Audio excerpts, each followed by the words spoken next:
So good afternoon, everyone. Announcements kind of as usual. This week we are kind of moving on to, obviously it's going to be under February 24th. So starting lecture 3 at about 12, kind of finishing up lecture 3 and then going into and getting lecture 4 started. And lecture 3 is second chapter, I think, kind of more related to second chapter, and this is more related to the third chapter of the book. But like I said, as we go through the semester, I'll kind of go more into different things, or not different things, but a lot more detail and some new stuff that kind of popped up, and maybe some old stuff that they don't cover in the book. So that's kind of what we're looking for today. And actually, the only reason I'm in this mode, let's do the quiz. Let's look at this quiz that just went away. That will be quiz 3.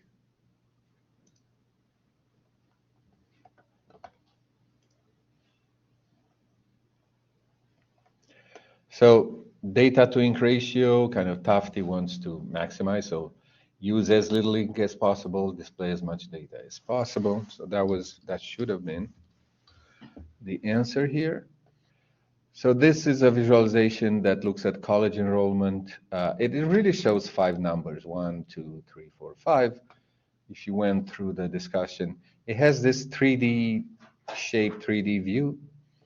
And here you have 4 choices. So you should have been able to get it no matter what. But one thing, looking at it, there's a lot of ink used, definitely. And then there's this 3D shape that's kind of put in there, and the symmetry that's there. And I think my reasoning for that is, no matter, some people may look at 3D and say, hey, that's a really good thing, that's 3D. And then they say it's multifunctioning graphical elements. Other people look at the 3D and say, no, that's just charge junk. We don't need it in the picture to show these 5 numbers. So no matter which side you go, you can kind of select charge dunk or multifunctioning if you like it or not. But whether you like it or not, it does, I think, use a lot of ink. So at the end of the day, I thought I put that as the right answer here. That's kind of this is from Tufte's book. This is from Tufte's book as well. And this one does use multifunctioning graphical elements. So this number 5, or 5 is right here, for example, works with the other 5s, kind of tell you the duration, how long they've been there, and it works with all these other numbers.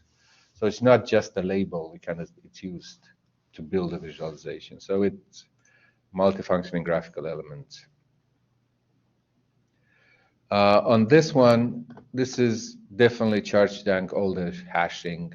It's also maximized data to ink ratio, but I think on this one it will hit on charge dunk. So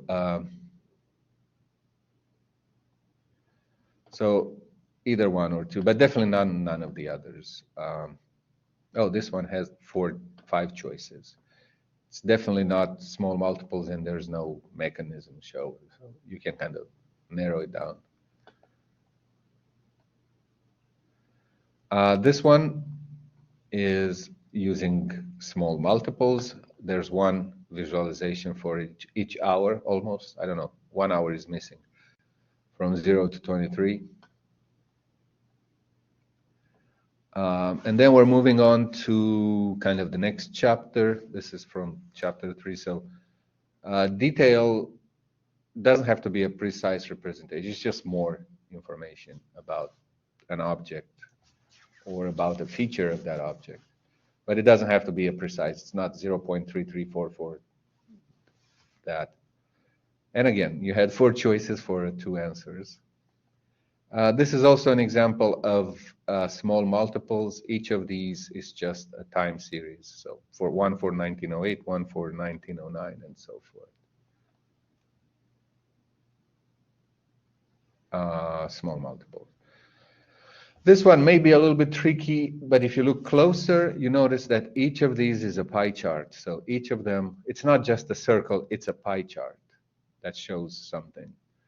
So because it's a pie chart, then it's going to be small multiples, just like this one here. This is not from Tufte, the other ones were. So let's see if I lied to you in any of them. I'm unsure about one of them, but we'll see. No, this one was the one I wasn't sure, but it's just chart junk, basically. It's also not using a lot of maximizing data to link ratio, but chart junk is it's more annoying than the data to link. Okay, so all of these are okay. Now that I'm out of this, I'll go to this mode. It's a little bit better. Okay, so lecture slides, like I said, we're going to be lecture 3, this one here, and then moving on to this week to lecture 4. And there's a few more videos in there. We're not going to use you don't have to use it this week. You could if you want to. It allows you to install stuff and not have to worry about your computers. Homework discussion, I extended these two until Wednesday, so the evaluation for this one is extended until Wednesday. And I think most of you were affected. I sent an email. If you weren't, you're lucky, and hopefully you're not going to get. But just again, I think the size of the class, and we'll see if I regret it by the end of the semester. But I figured let me try and do something for people who are late submitting, and I try to kind of catch up. The problem being late, I cannot give you something to review because mostly I cannot take that and kind of give it. Let's say somebody gets all 4 reviews and you give them a lower review, then how do I tell that person? And by the way, there was an extra thing that it's going to mess up yours. So I can't really do that. I don't see a way to do it. But still, your work has been kind of, I send it via email to 7 people, and I'm waiting on replies from them. I think I already received some. But again, if you receive something by email, that is independent of what's happening on Blackboard. So you can give me your opinion there without affecting the Blackboard evaluation. So for Blackboard, read the Blackboard stuff. The extra one, it's extra. So it shouldn't affect anything. Treat it separately. And homework 2 is also due. I talked a lot a week ago about it, so you should need to go to that recording if you haven't caught it. But it's going to go until Wednesday as well before class. Please submit it on, because I might stop sending it, chasing it via email, and having to create more confusion there. Project, I think first of all, I moved the deadlines from Monday to Wednesday as well for teams C and D, but I almost think that both teams already submitted it. I'm gonna touch it on Wednesday, just in case the team wants to change something. Always resubmit, and I'll always kind of take the last one unless I hear something different from the team. This one will receive an unlimited number of submissions, so you can keep adding to it. If I receive it by email, I'm not too picky on these are easy. If I receive it by email, I'll just play it from email, but it's better this way. It's in a single place. And we're not doing demonstration of visualization tools yet. We'll do that after we're done with the proposals for all the teams. So I'm not going to talk about it, just again, not to create more confusion. Article presentations, I think we should have 2 today. So for article presentations, make sure you look at this. So one from Wednesday and one from today should be there. But let's follow this schedule. And I'll do the article presentations after the project. So first we'll look at the project that I owe the team that submitted a week ago. And recap summaries towards the end of the semester. Again, I'm not going to talk about it right now. There's plenty of time to talk about that. And so that's pretty much kind of where we are. That I think, yes. Would now be an appropriate time to ask a question about the second homework assignment? You can ask it. I'll see what you can ask questions because you're working on it. So yes. Yes. I had a question. I understand we're looking for a pattern, okay? And the system gives us an example of things that happen like in a 2 or 3 week cycle. Mm-hmm. And, it gives an example of goes up for 3 weeks and then down for 2 or et cetera. And I'm struggling with that because of a couple of them that I've looked at so far, the number of them I've looked at so far. There may be a pattern like that, but it may be like 3 and then 2 and then 3 and then 1, or 3 and then 2 and then 3 and 3. And so it doesn't conform exactly to the pattern that you're saying. It's close, but it's not exactly the same pattern. So we're supposed to stay with that exact same pattern, correct? Okay, so I opened the other microphone, so I'm not sure how much got recorded and how well that microphone works. There's one over there, that big dusty thing. The question was, well, if we're looking for a 3 and 3 and 3 and 3 and 3 pattern, and there's a 3 and 2, and then another 3 and another 2, and then a 3 and a 3 and a 3 and a 1, and are we looking for the exact or not exact? So it depends how you build the visualization. Can the visualization show near patterns, or it just shows an absolute thing? So if it's built in such a way, and I can't think of all the possible ways to create it. So there may be ways where you see a near pattern if it's there, and there may be ways where you don't see it. You see if it's a pattern or not. At the end of the day, the problem doesn't ask for near pattern. So if your way of representing it doesn't show a near pattern, that's fine for this assignment. And then the other question is, and it says to do this for periods 8, 12, 16, and 20 weeks, but that's the first 8 weeks and the second 8 weeks and the third 8 weeks. It's not just one first 8-week period, correct?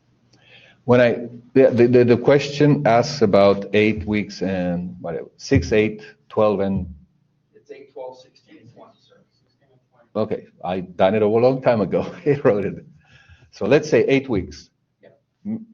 It means I'm going 4 weeks down and 4 weeks up, or the other way around. It doesn't matter, because if it's repeating itself, then it kind of goes 8 weeks and 8 weeks and 8 weeks.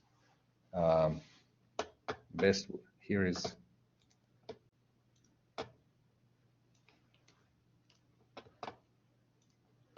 so if I go 4 weeks up and 4 weeks down, and another 4 weeks up and another 4 weeks down, that's kind of an 8-week pattern. Sure. Perfect. So that's one, what the question is asking. The other one, if it's 12 weeks, then we go 6 weeks, 6 weeks, 6 weeks, and 6 weeks. So a pattern like that. Okay? Because I'm asking for them to be in the middle. In other words, I'm not looking for a pattern where it goes 1 week up and 5 weeks down and another week, or 11 weeks for the 12, 1 up and 11 down. It's always in the middle.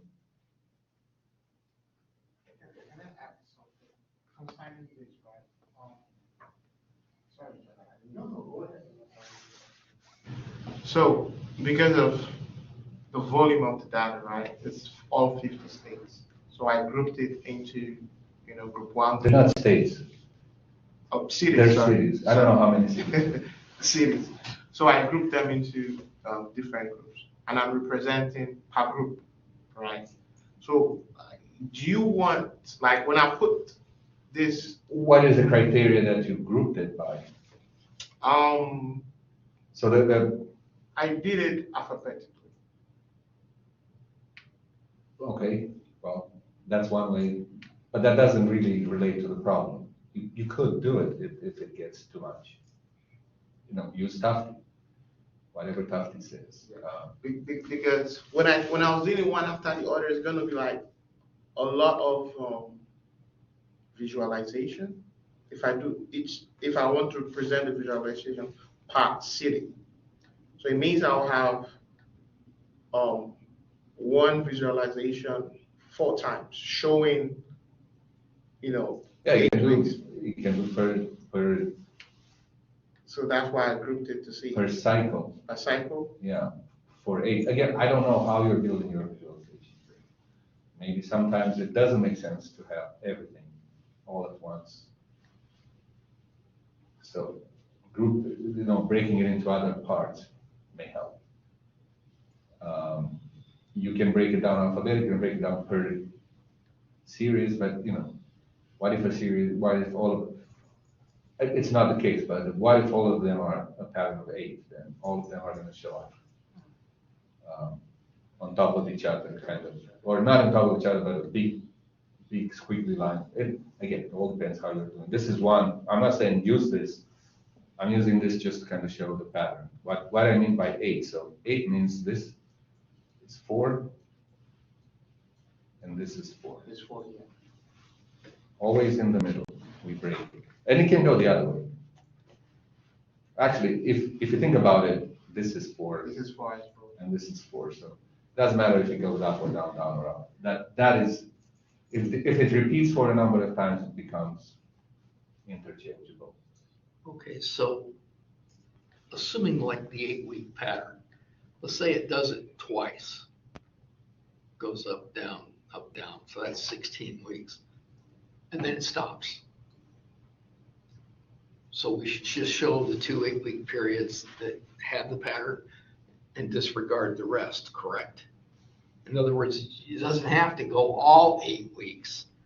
It just has to go in a All pattern. the 50 weeks, well, at some point show the 50. The question was, what happens if it's only part of the time there's a pattern?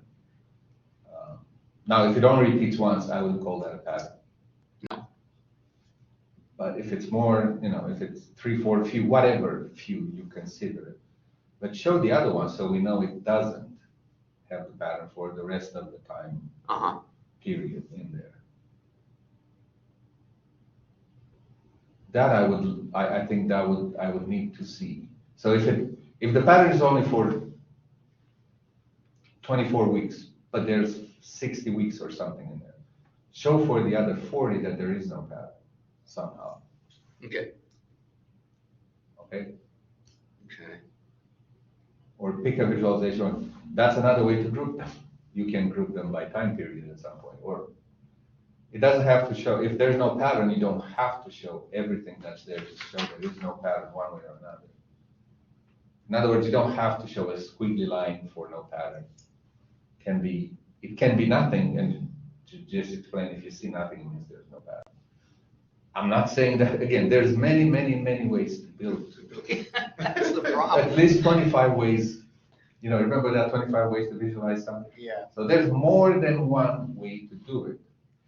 But at the end of the day, I should be able to see the patterns if they exist, or to see that they don't exist. That's all the question asks.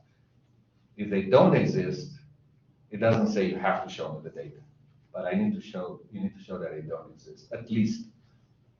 Or depending on how visualization is structured, I may show the actual information, how it moves, the actual numbers, but that's not a requirement to see each and every number in there, as long as I know it's not a pattern in that area. It may be just pure noise that I'm looking at this number, it's just pure noise, people would understand that, so you don't have to do anything special. Or it may be the way you process your data and the way you structure your visualization. Maybe you can just mute that completely. If you do more, but you need to pre-process that information then.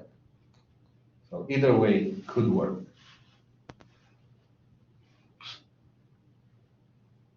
Okay, filtering non-patterns is not a visual thing. You can do it non-visual.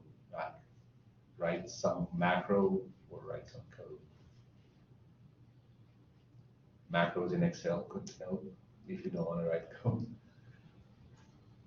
So yes, I cannot cover all possibilities, but that's what the problem asks. Whether the existence of cycles or not. It doesn't ask, show me each and every data point necessarily. But if it's a cycle, I want to know it's there.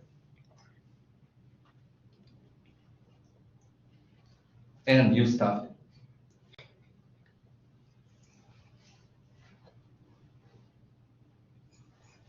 it. These were good questions, so I hope that some of these things I actually probably never thought about it before right now, but I'm just kind of going back to. Really? Okay. There's always something that pops up with it. So.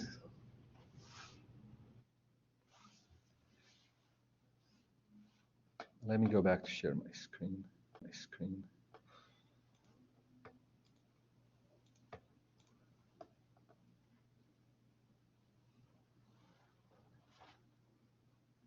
So hopefully that was a good discussion about homework too. Like, this is a different class. No, it's this class. Okay. I think that's it. That's all the announcements I have. That the homework was the last. I mean, the question was good. The question was about homework too. I put it here just in case somebody kind of goes fast through. So I talked about homework too for the last few minutes.